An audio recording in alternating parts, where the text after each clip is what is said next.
Please be seated. Thank you, Mr. Waldron. Thank you. Commissioners, the call has been answered in part. Copies of particular documents, as I understand it, are being prepared and will be available for everyone in the room. I will proceed as far as I can, Commissioners, in the interest of time, if that's a convenient course. Please.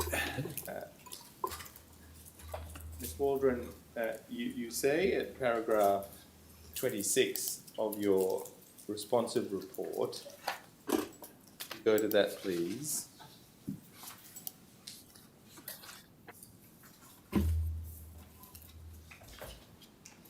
Yes. You see there that over the page, 26, paragraph 26 over the page, you see that that you make reference to a requirement of ILGA. Do you see that in brackets? Yes, I do. What's the source of your knowledge about it being a requirement of ILGA? I believe that was provided to us in a draft Kroll report, interim report, and I do believe Mr. Blackburn mentioned it in interview, but I could be corrected on that. So it's either something you saw in a Kroll report, or something that Mr. Blackburn told you. Is that right? From my recollection, that's correct. Yes. And sorry. Perhaps I should just clarify. That was on the understanding that the ILGA requirement was to have it commence prior to the end of this calendar year. All right. If I could then deal with your assessment concerning the adequacy of Crown's resources, and that that is identified at page 165 of the scope with which we have been provided as the task of reviewing the current and proposed as applicable resources and governance and reporting structure. Do you see that at page 165? I could ask the operator to go to 165 of the report.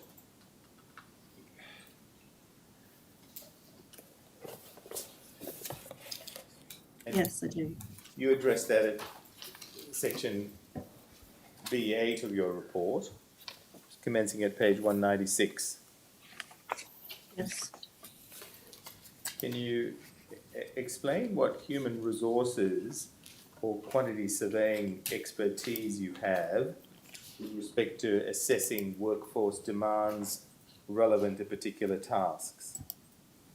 None to that basis. However, I have relied in part on the documents provided to me as part of our review, which identify resourcing to be an issue, and also my industry experience in leading large teams and teams that are not that large to manage AML CTF.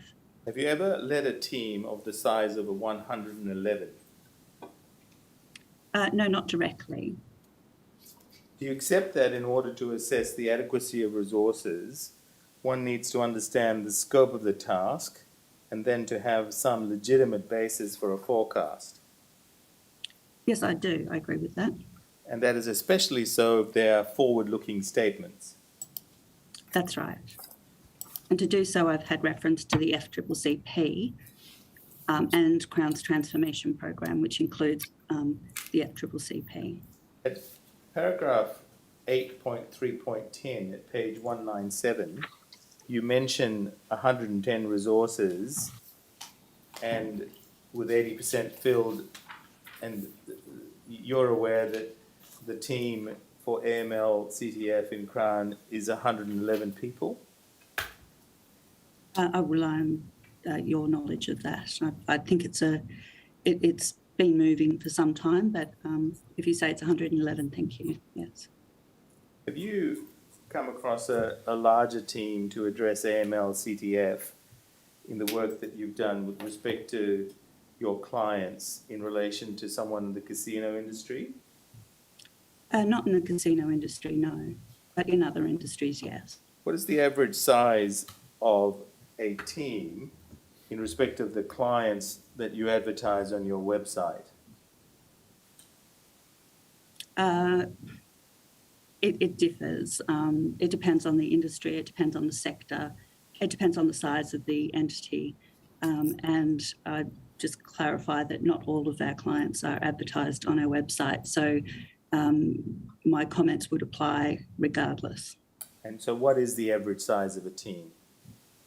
I'm unable to give you an answer to that, unfortunately, because it depends on the type of reporting entity, the nature of services they provide, the sector that they operate in, whether they're a global-based, global organisation or whether they are a small remittance business.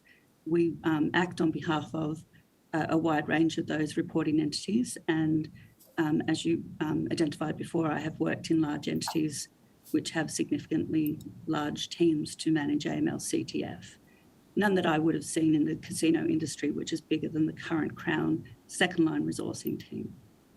We go please to the FCNC organisational chart at CRW.510.073.1797, and we go please to page 81762.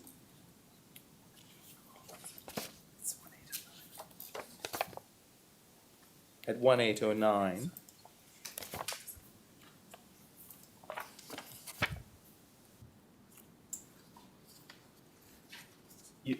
you record your perception of insufficiency in paragraph 8.2 of your report.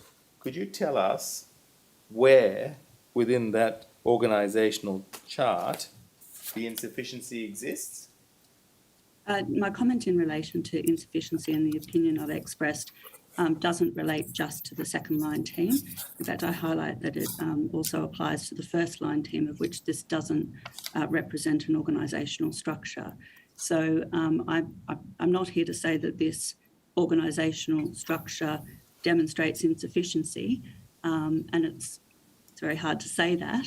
But in light of the FCCC plan, the wholesale change that Crown has underway, and a number of other factors identified in our report, that gives reason for me to express the opinion of the insufficiency of the current BAU resources and the likely insufficiency in relation to the implementation of the FCCCP in the current internal and external environment.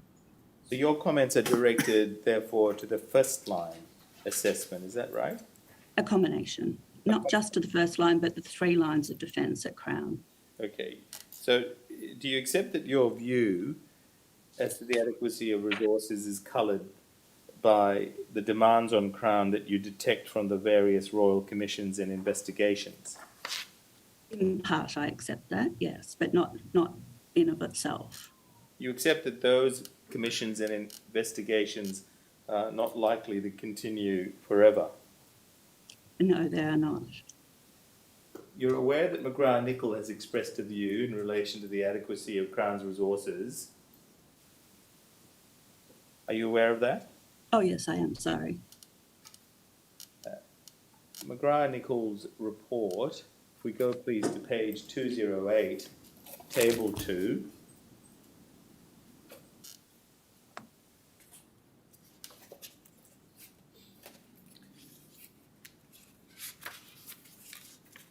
I'd invite you to read item 1.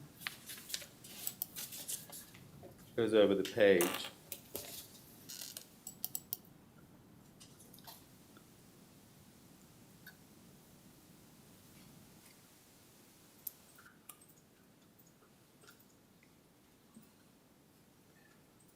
If I could have the second page, that would be appreciated.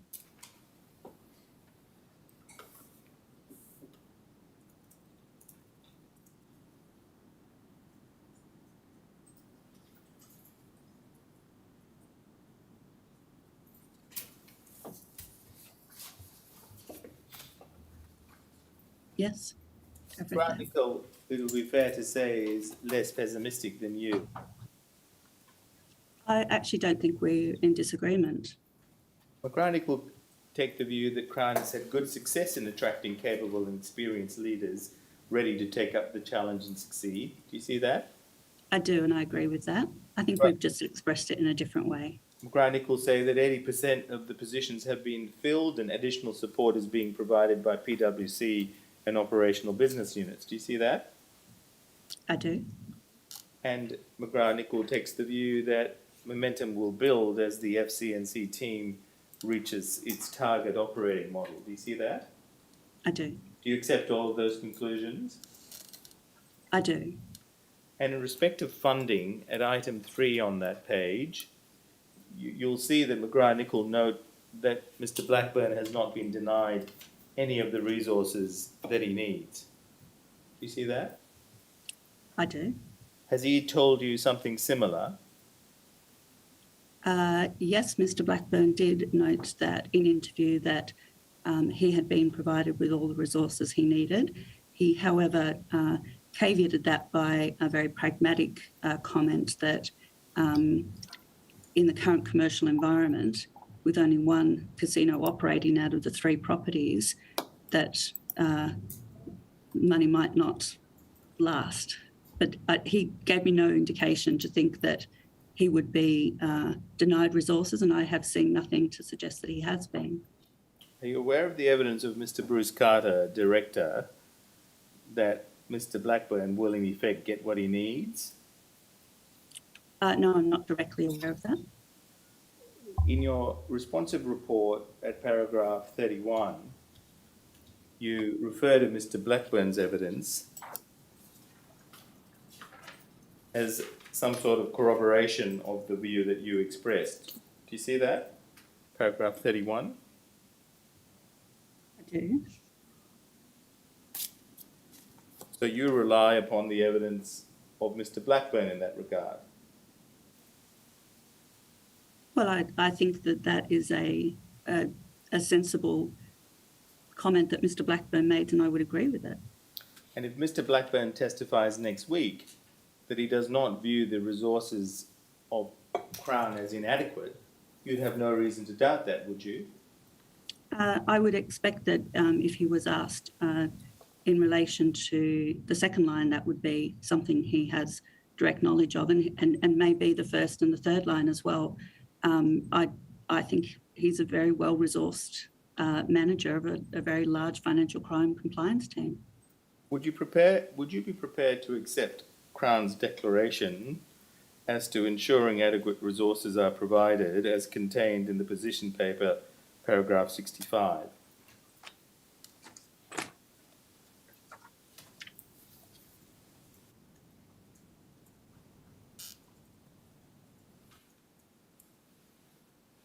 Yes, I have no reason to challenge that. So when it comes to your responsive statements and the material in page 9, particularly paragraph 32, those are forward-looking statements, are they not, Ms. Waldron? I'd say they're a combination of current and forward-looking statements. You asked me earlier in relation to, or I apologise, it might have been Mr. Friptrall, but I was asked in relation to service level agreements and alerts being behind, and that is in a current single casino operating environment. So my opinion is based on current and a future-looking view. So to the extent that they are forward-looking, that's not based on data presently available to you? It's based on Crown's own reports, in that the resources are stretched from a financial crime perspective and from a technology perspective. Ms. Waldron, I'm drawing your particular attention to paragraph 32, where you note that any enforcement action /civil litigation is highly likely to impact on internal resources. Do you see that? I do. I'm saying to you that that is speculative. No, I have to say that I have been involved in matters that have been before courts, and I know exactly how labour intensive they are. But you don't know what civil litigation or enforcement action is likely to occur, do you? We have been provided with correspondence from Austrac that has indicated that enforcement is likely. And based on my experience in industry, as well as an expert on a large civil litigation matter in relation to AML matters, I do understand how labour intensive they are. Could I direct your attention to paragraph 58 of Crown's response?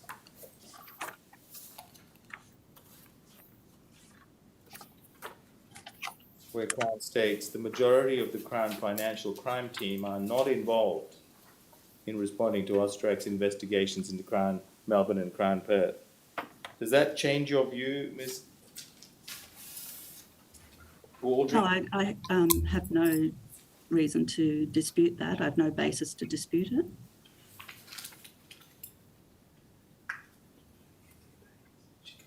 We then go to consider Crown's EWRA methodology. You're aware from the position paper that Crown has engaged PwC to assist with a new EWR methodology I am. and to conduct an EWRA under that methodology, I am. and with a view to the issue of a revised AML CTF program to be tabled in December 2021. That's correct. That's my understanding. Do you agree that your criticisms of Crown's current AML CTF program will be superseded by the new EWRA and the revised program to be tabled in December? That's my understanding. So that we may understand what you say about the EWRA methodology, can I ask you please to go to page 186 of your report?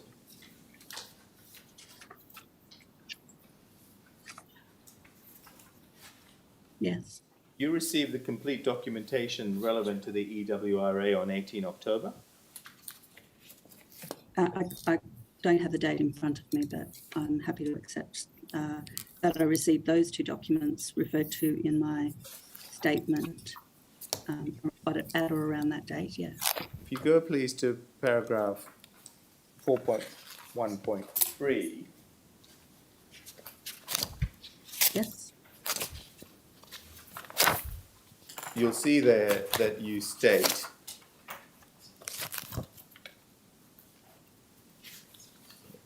that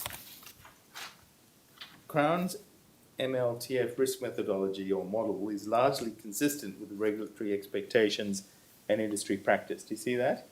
I do. You explain in your supplementary report that you reach this conclusion on the basis that the methodology considers factors that the rules require and that Austrac has referred to in their insights documents, and that's at paragraph 37 of your responsive report. That's correct, isn't it? Yes, that's correct. I see that.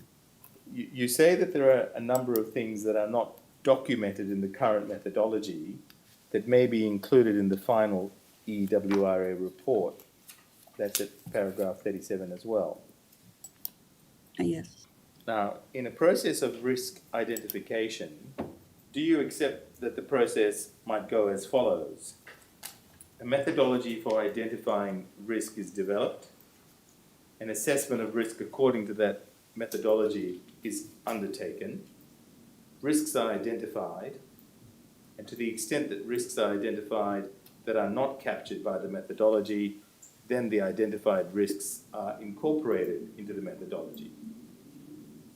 Yes, I accept that's an approach, yes.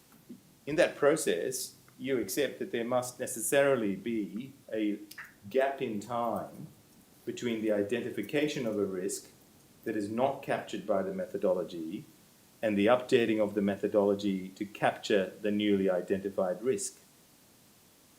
I accept that. Given that, the circumstance that a methodology does not record a risk that may be identified by a risk assessment should not of itself render the methodology non-compliant with the rules. Do you agree with that?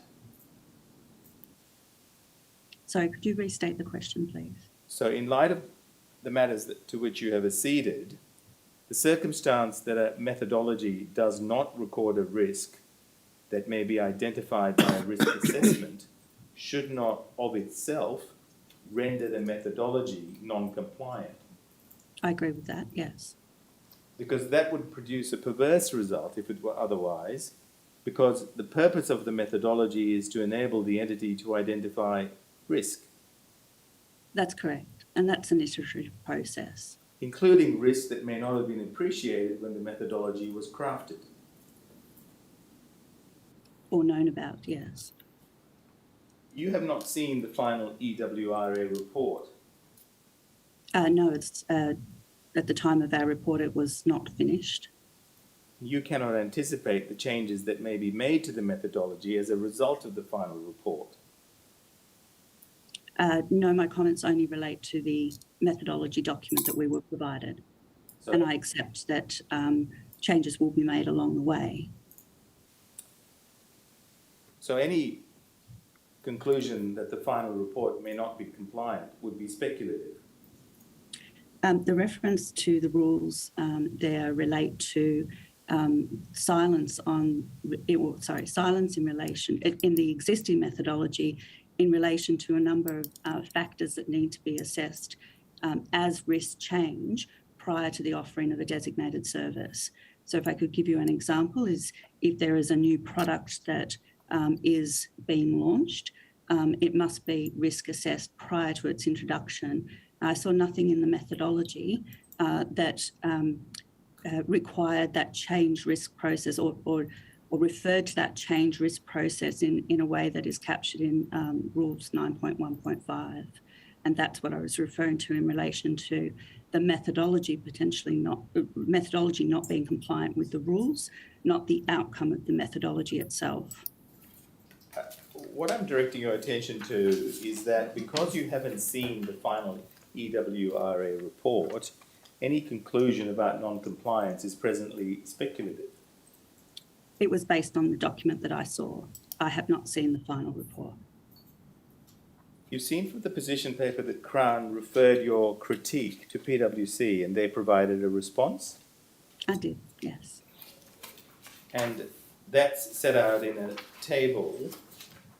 If we go please to CRW.701.011.1483 and we begin with item 2.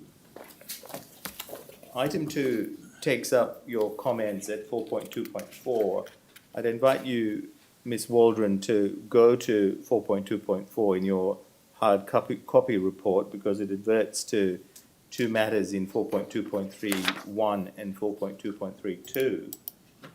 You'll see that you assert in 4.2.4 delays in completing 4.2.3, 1 and 2 will impact the EWRA being finalised, that is not capable of incorporating a residual risk rating within expected timeframes or being highly qualified in terms of its conclusions. You see that? I do.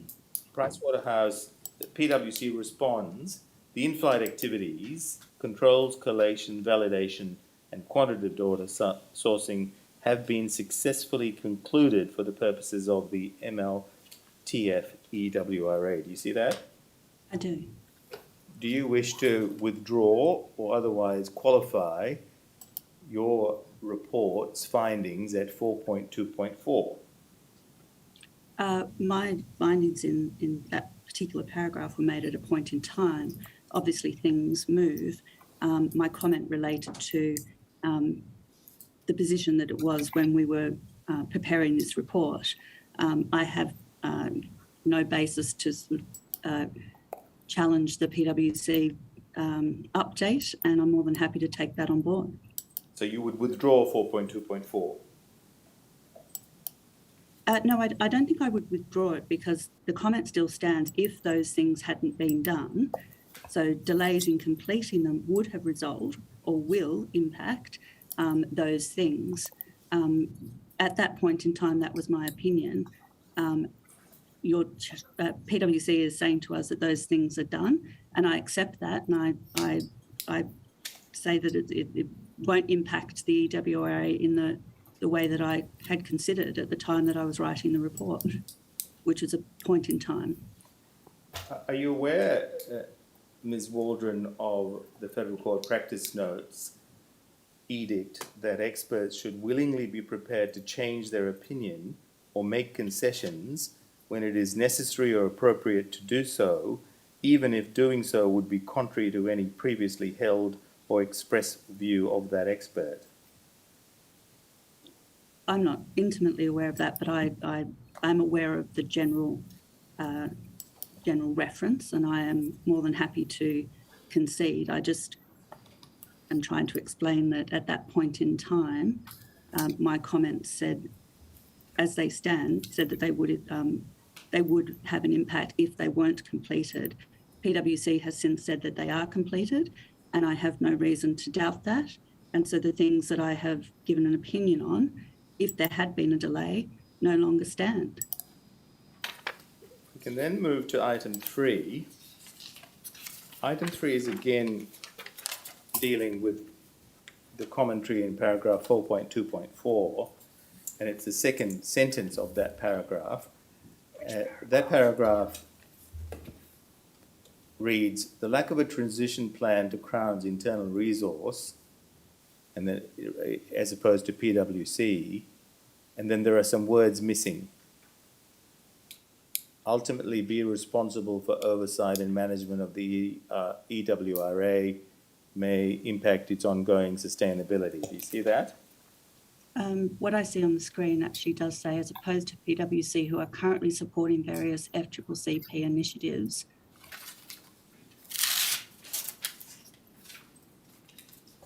And then it goes on to say, may ultimately be responsible for oversight and management. The EWRA may impact its ongoing sustainability.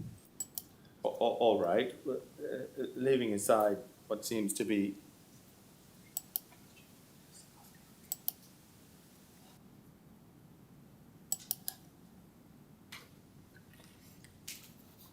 can you read out what your 4.2.4 says, Ms. Waldron? Are you asking me to read what's on the screen? No. Were you reading from the screen before or your hard copy version? Oh, I'm sorry. I was reading from the screen. I see. All right.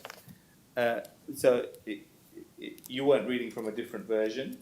From a hard copy version? No, sir. I'm reading from what's on the screen. All right. So PwC respond at page 1486 that the transition of the MLTF EWRA to BAU and documentation of the supporting processes are stated deliverables within the delivery plan and the MLTF EWRA charter. You see that? I do. And they anticipate that transition plan deliverables will be completed in the stated time frame. Do you see that? I do. It seems, therefore, that Crown has a transition plan which is currently on track. It does in that way. They didn't at the time of our report, or that's what we were informed. So do you wish to withdraw any part of paragraph 4.2.4 as it stands presently?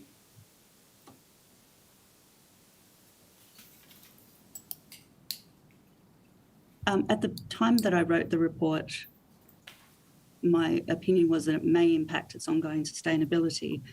I think that's still the case. However, the time has moved on and we're now advised by PwC that those transition plans are in place. I have no reason to dispute that, and so I am happy to accept that position. We go then to item 4.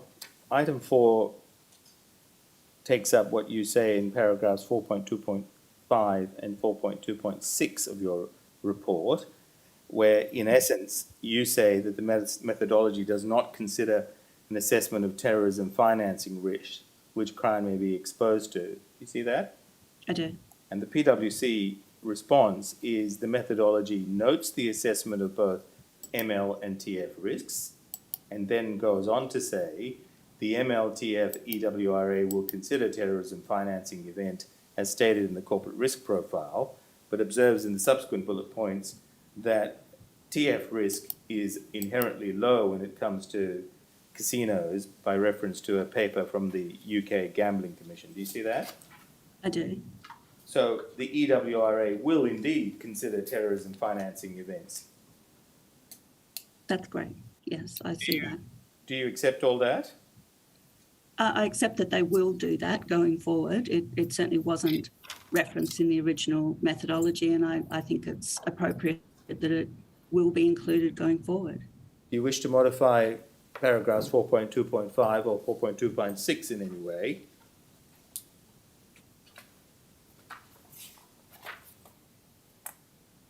No, I don't.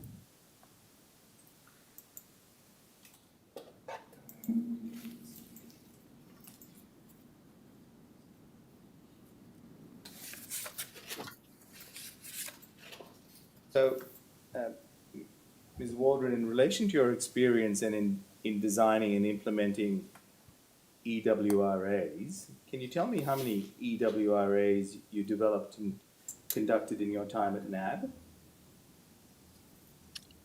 Well, at the time they weren't referred to as an EWRA. I think that might be terminology that Mr. Blackburn uses and others. So terrorism financing, money laundering, terrorism financing, risk assessment, I couldn't tell you how many because they're done, as you have rightly indicated, based on the methodology from PwC on an ongoing basis. They're done at a product, when there's a change to a product, when there's a change to a channel.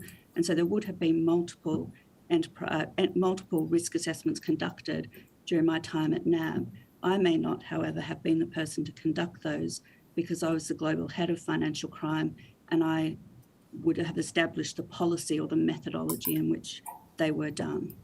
So your evidence is I may not have been the person who conducted them. Do you know whether you did or you didn't? I personally wasn't responsible for conducting a product risk assessment. A risk assessment was done or would have been done, but I had other members in my team and in fact the business who were involved in, or different areas of the business who were involved in assessing risk. So at NAB you didn't do that type of risk assessment, now called an EWRA to adopt the terminology, is that correct? I personally didn't do them on a day-to-day basis. I had team members who were involved with different divisions at NAB who would have been responsible for doing those. But ultimately, an assessment of MLTF risk would have sat as part of the NAB risk appetite and formed part of the program. Did you design one? No, to be honest, I believe Mr. Jeans had designed the methodology of the MLTF risk assessment prior to my taking on that role. All right. So how many EWRAs have you been involved in designing or implementing? I couldn't tell you the exact number. I was involved in multiple, not only in relation to financial crime, but other risks at ANZ. And as a partner in the consulting firm, we have been involved in designing and assisting clients to maintain their MLTF risk assessment as a foundation of your AML program. That is one of the first and foremost things that we talk to a client about. Risk assessment, but maintain it on an ongoing basis where there are changes or triggers. I've also been appointed as an external auditor at AUSTRAC's direction to assist the Australian Military Bank in completing their MLTF risk assessment within the remedial direction requirements issued by AUSTRAC. All right. You and Miss Murray both worked together at NAB? Yes, that's right. She was junior to you? Yes. You were the head of enterprise financial crime risk until December 2014? Yes, that sounds right. It seems that Miss Murray took over from you in December 2014 when you left NAB.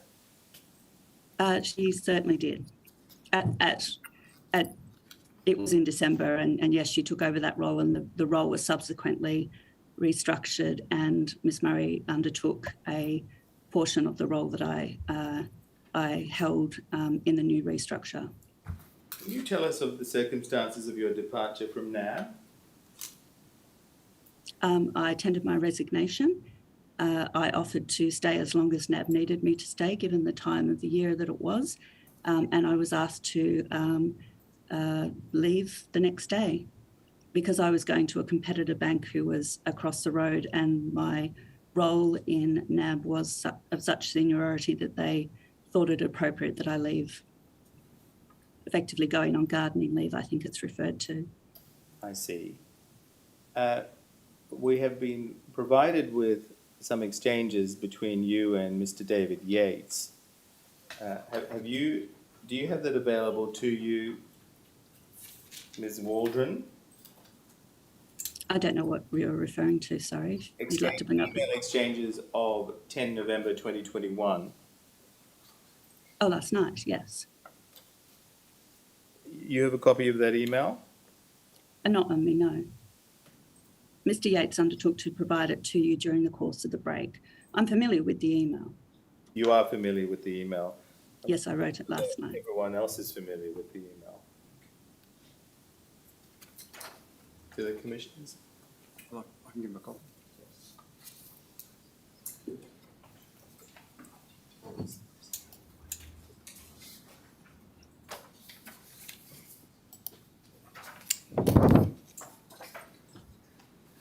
So it appears that on 10 November, you provide a updated response version 2, which includes an updated paragraph 8. This is the reading from the bottom of the page. And you state that you're comfortable with expressing these views, and these views are within your area of expertise. Do you recall saying that? At late at night on Wednesday. Yes, that's right. There's then a further email where you refer to a call that has been held, and you state, I reviewed the earlier version of the MWS's response to the position paper provided to you this evening. As mentioned in our call just now, I am uncomfortable moving any further in my position in relation to the opinion expressed in relation to paragraph 8. The opinion expressed is consistent with my industry experience and regulatory expectations and recent enforcement action, and as such, I would be extremely uncomfortable from retracting from the position stated. Do you recall saying those words, writing those words? Was that the email that preceded the one that you just referred to, or did it come afterwards? Afterwards. Came up. Yes. Yes. I stand by that. Is it the case that it was being suggested to you that the matters upon which you are opining involve questions of statutory constructions and legal opinion, and it was being suggested to you that you should in some way modify them? Yes, in relation to my response to Crown's paragraph 11, that is correct. But you declined to do so despite the encouragement because the matter was one of statutory construction. No, I declined to do so based on my opinion, which I formed based on my industry experience and knowledge of the Act and the rules, and also reference to enforcement action, including judgments and agreed summary facts in relation to the Westpac, CBA and Tabcorp matter. Okay. So earlier on we spoke about Austract in the context of your views on resources. If we go please to paragraph 8.3.5 on page 197. And in 8.3.5, you refer to imminent Austract enforcement. Do you see that? I do. And you footnote a document at footnote 42. If we call that up, CRW.701.009.5034,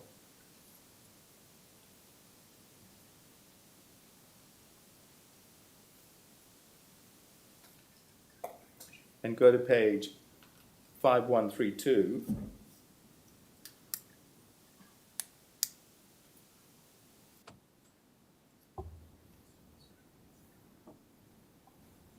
there's a reference to Austrac in the second paragraph. Could we blow that up, please, operator?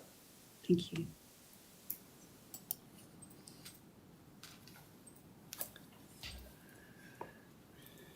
Do you see the words referred to in the second paragraph under the heading is the possibility of AUSTRAC commencing civil penalty proceedings? Do you see that? I do. It doesn't refer to an imminent AUSTRAC enforcement action. Do you see that? Yes, you're absolutely correct. I should have used the words referred to in that particular memo. So you wish to change your report to that extent? I'm happy to change it and should change it to the extent of the wording that I used was not the wording used in the memo. My apologies.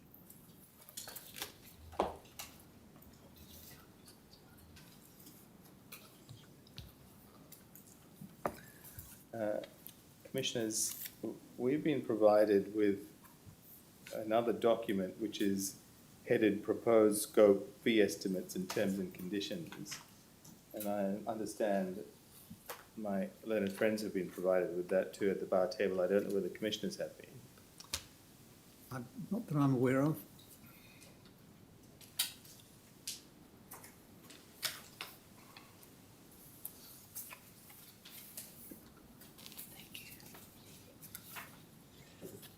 Ms. Waldron, do you have with you a document bearing the date 13 September 2021, headed draft, and which bears the title Perth Casino Royal Commission Forensic and AML CTF Review, Proposed Scope, Fee Estimates and Terms and Conditions? Not in those terms, I don't. This is the document that has been provided to us as representing the scope to which you attended in respect of your brief. Yes, I emailed Mr. Yates during the break. The document that I was referring to earlier during my examination, it is headed Draft for Discussion, PCRC Forensic and AML CTF Review Draft Scope, Privilege and Confidential. It didn't have a date, it doesn't have a date on it, I'm afraid, and it wasn't the same reference title that you referred to. So the document that's been provided to us does indeed have that title, but before it gets into that, there's a cover page bearing the logos of both McGrath, Nicol and Murray Waldron Consulting. Yes, I only emailed, yes, sorry, you are right, I know the document you are referring to and it is the same. I emailed the entirety of the document. Yes. And I'm just looking at our scope, my apologies. I understand. Do you have access to the entirety of the document? Not that I can access at the moment. All right, well... I think we are referring to the same document, however. In view of the difficulties already experienced with respect to not dealing with the same document, I wonder whether there could be some means by which Ms. Waldron can be afforded, or it can be put on screen if it's uploaded.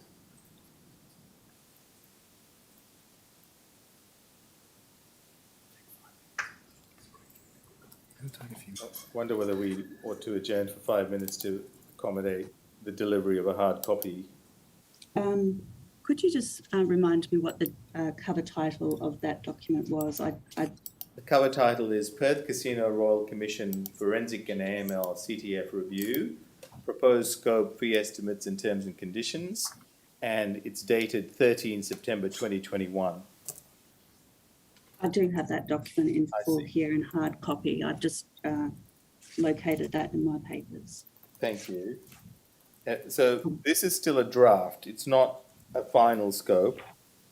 Yes, we did bring that to the instructing solicitor's attention at some stage, and it was one of those things, I believe, that was just an oversight. As I mentioned earlier, it had been forwarded to me as draft for discussion / final, and so that is the basis that I've utilised that scope document. And it's dated 13 September, which is before you were engaged. You agree with me? Yes, that's correct. We had discussions in relation to the scope prior to the final engagement letter that we referred to earlier. So if we go to page 4, internal numbering of the document, yes, you'll see that this is theme 1 scope for Murray Waldron And this is the document from which you were responding to questions earlier in the day. That's correct. And you'll see, Ms. Waldron, that on examination of this compared to the scope within the report, which has been filed with the PCRC, there's an entirely new column. Do you see that? Would you mind bringing up the original electronic document that's filed Yes, with it's the page PCRC? 164 or 165, please, operator.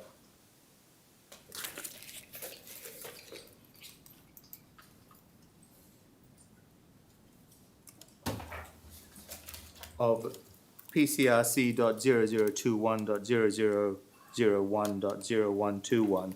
Look back in the report.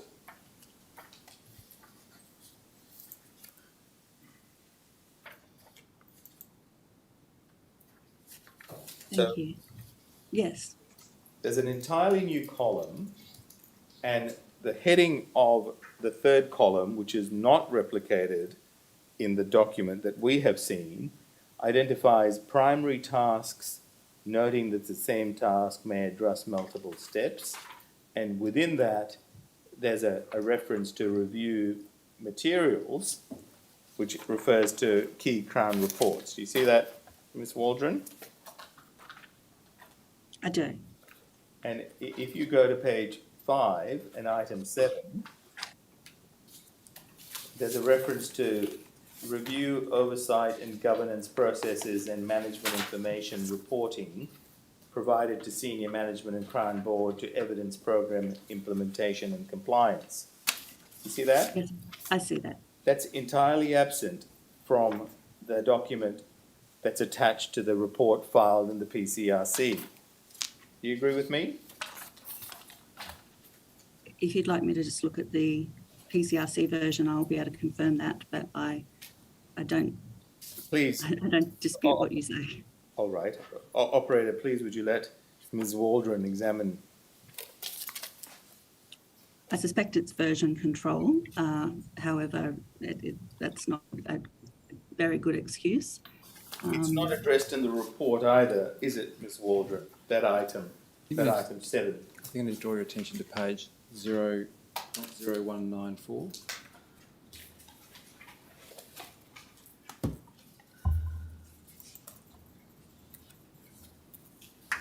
Well, perhaps we'll ask the witness to answer the question. Item 7, as appears in the hard copy document concerning the reviewing of oversight and governance processes and management information reporting, is that covered firstly in the scope document that we have in the version of the report that's been filed? You agree it's not there? I agree. I could not see it there. Is It has, however, been addressed in the report, And where has it been addressed in the report? in that particular section that you have there, which talks about section 7. Oh no, I apologise. That's let me look at that more closely.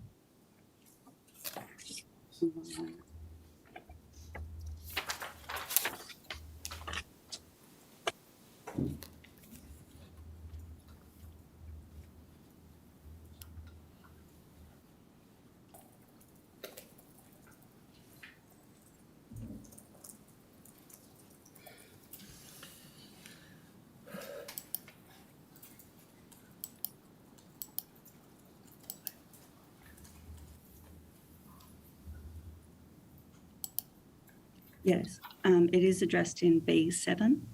7.1 talks about the existing oversight and governance processes as set out in the November 2020 version 2 program, and the management information reporting that we've had available to us and make a comment in relation to. I see. You see that as satisfying that item, do you, Ms. Waldron? Yes, I do. Well, I see it as satisfying that item in the way that we've considered it as part of this report. It's if I could just clarify, it is consolidated with task 5 as well. So B7 refers to task 5 and 7. So those things were addressed jointly. I see. if we then go to page 7 in the hard copy version of the scope document that you have,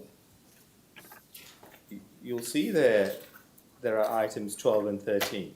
I do. But the report, body of your report, only has 11 tasks. Those latter two were referred to in 11.3, which we note is our inability to assess the outcome of the McGrath-Nicholl UAR review because it had not been completed at the time our report was provided. And I do believe I refer to the breach and escalation procedures.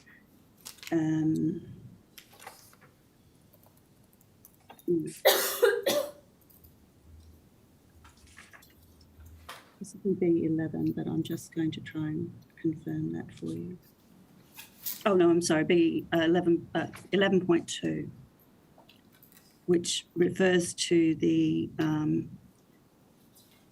escalation procedures and the new regulatory event forum that has been created under the new group assurance team, which will, as I understand it, be put in place to deal with breach and escalation, or now, as Crown will be referring to it as events.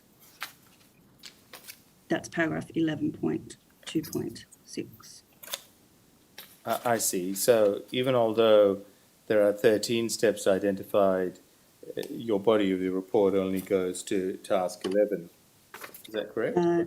Well, yes, because as you quite rightly said, the third column, which is probably a working document of the hard copy, refers in brackets to some tasks may address multiple steps. So yes, we have addressed those issues as part of step 11, or as part of B11, I should say.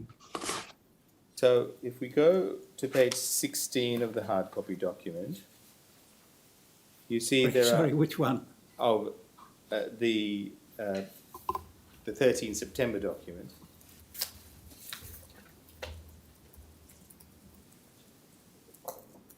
Yes, this relates to the McGrath-Nicholl scope. Oh, no, sorry, additional potential matters, yes. So these are potential matters, and these are other tasks considered, including testing the effectiveness of AML measures. Do you see that? I do. And there are comments in certain of the boxes, including at the last box on page 16, as raised by David Yates's email of 21 August 2021. You see that? Sorry, where were you referring to? That's the last box on page yes. 16. So you were discussing scope as early as 21 August 2021, is that correct? Well, that must be correct. I did mention, I thought it was as early as August before. These particular matters in this, on page 16, were not confirmed as in scope. As you'll see at the top, it's pending confirmation of scope. And given the lateness of our engagement being finalised, these were not addressed as part of, I believe, or I know our scope, I believe, addressed as part of McGrath-Nicholl's scope. If we go to the next page, 17, you'll see there that certain documents have identified as being requested. You see that? Under RF1 and RF2. I do. And that it appears that those requests were already in train before you were engaged. Is that correct?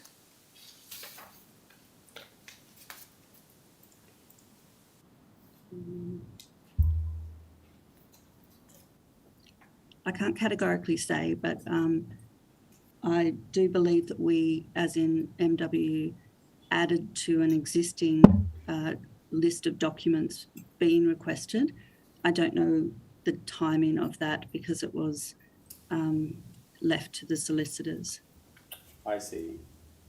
if you go back to page 17, it is said on that page with respect to interviews that McGrath-Nicol was to plan the program of interviews. Did you see that? I do. So was it the McGrath-Nicol selection of witnesses relevant to be interviewed?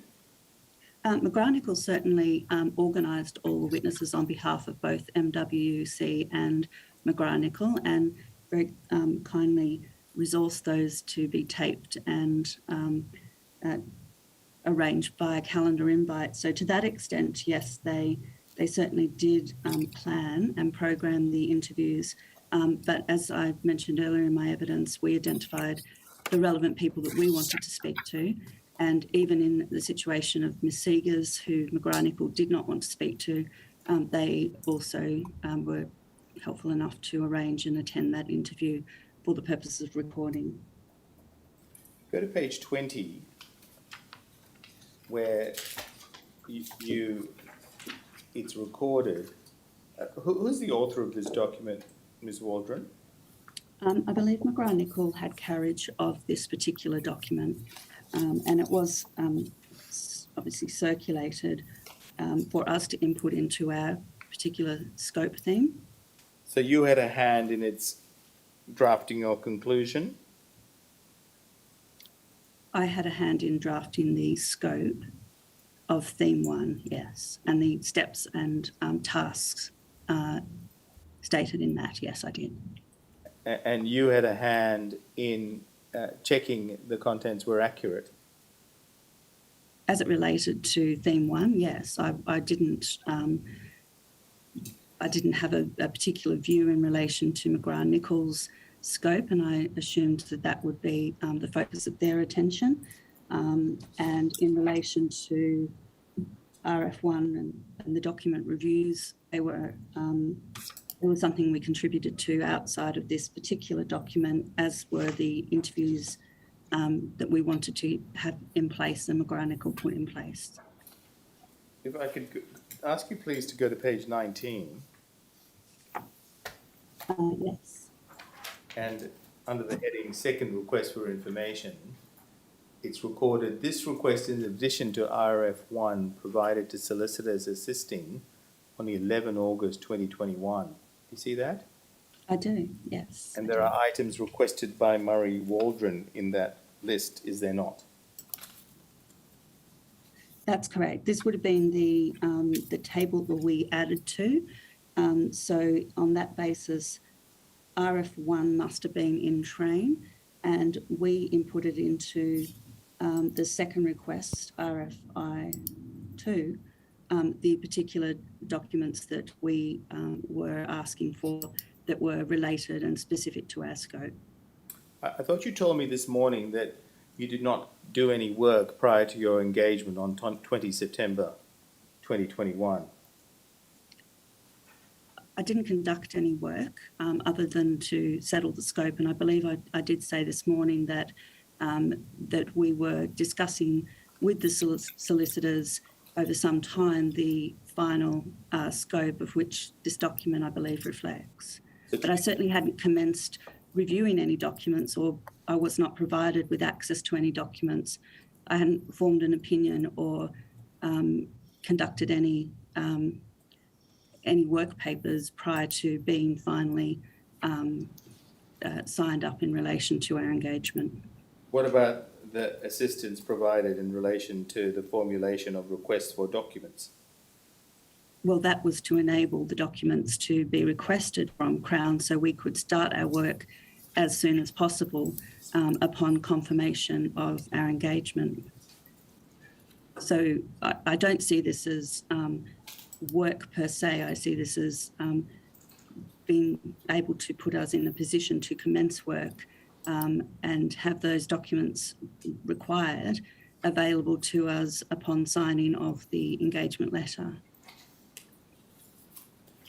Ms. Waldron, you held a pen for a part of Volume A and all of Volume B when it comes to drafting the reports. That's correct, isn't it?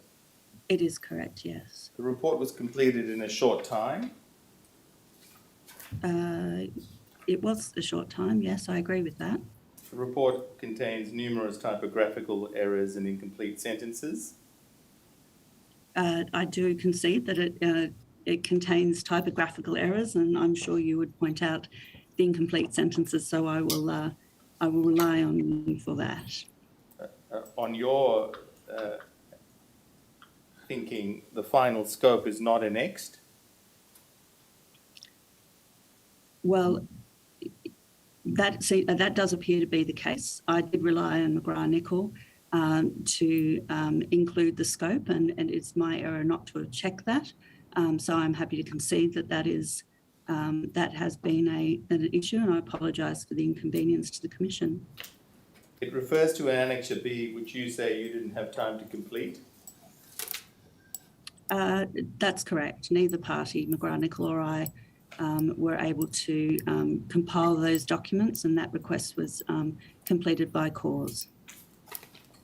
And you've told us this morning that there were a number of relevant considerations that you thought about, but you did not include in your original report and left to be included in your supplementary report.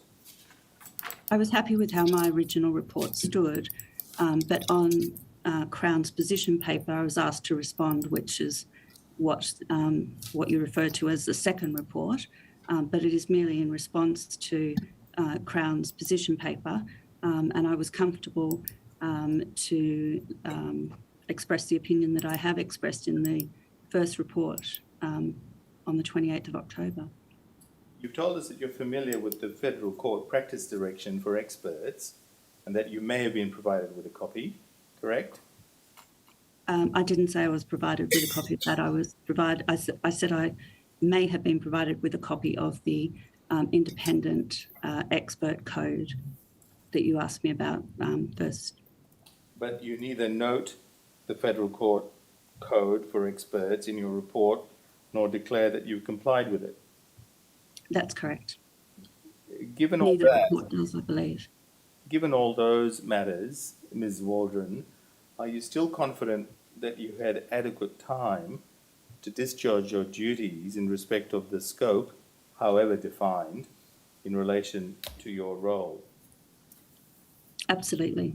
I think the scope is quite clear. I do concede there's version control, but the scope in terms of whether or not Crown's program is based on a appropriate risk assessment stands that I do believe it is not, and I have had ample time to form that opinion. Thank you, Commissioners. Thank you, Mr. Darwin. Are there any other applications? You want to ask? Not for me, no. Ms. Waldron, I've got one question I'd like to ask you, and it's really in the broad.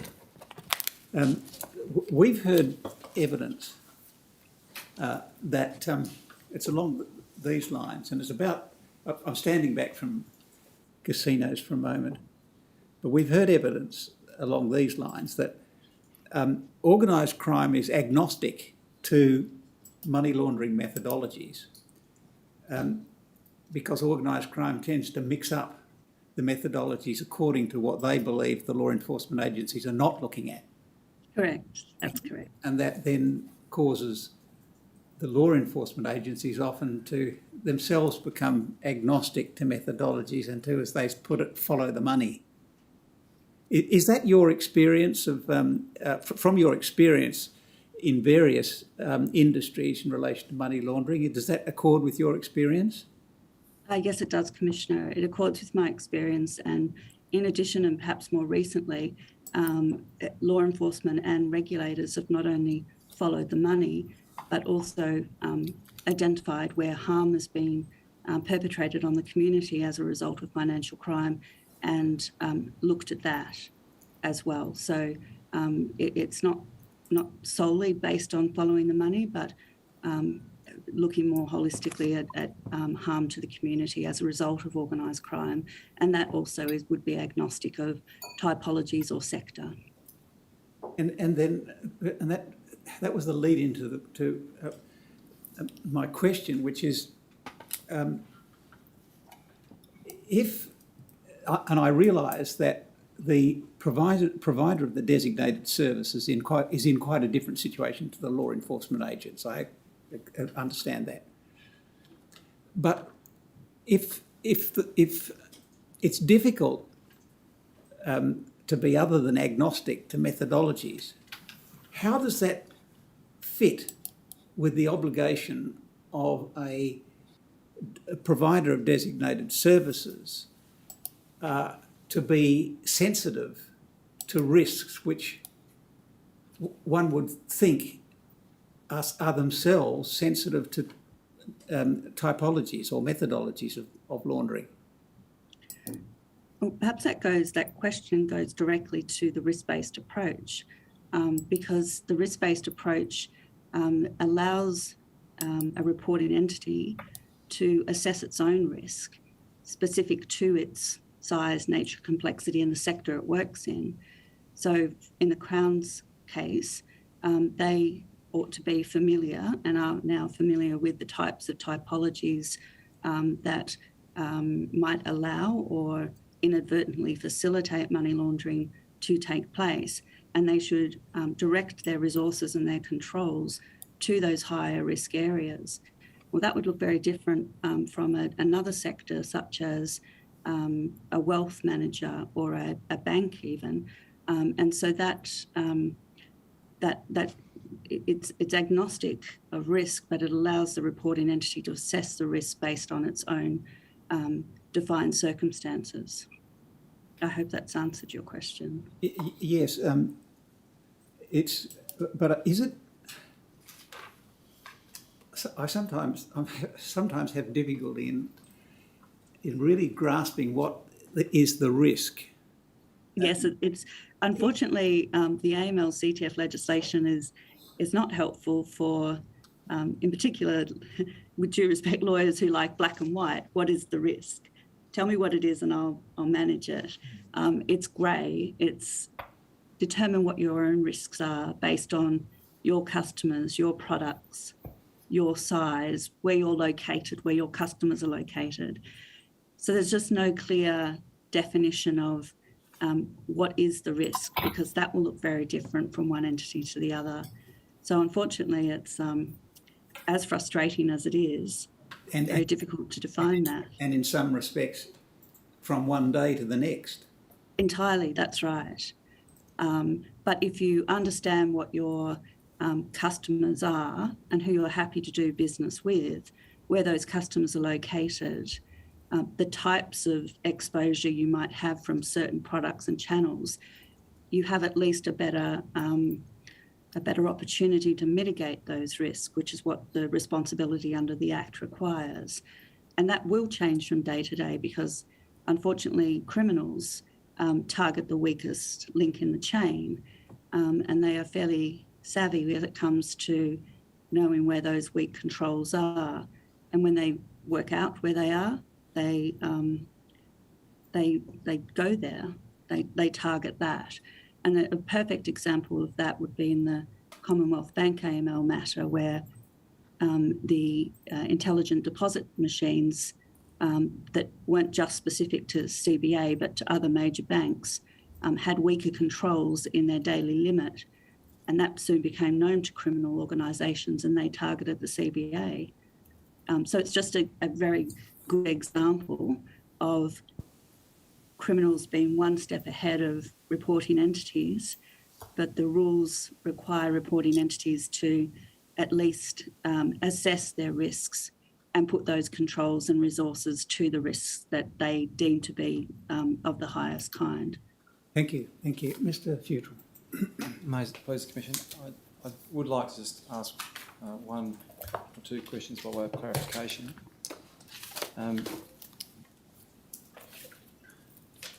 Ms. Waldron, you were asked, first of all, I could call up PCRC .0021.001.0121 and go to page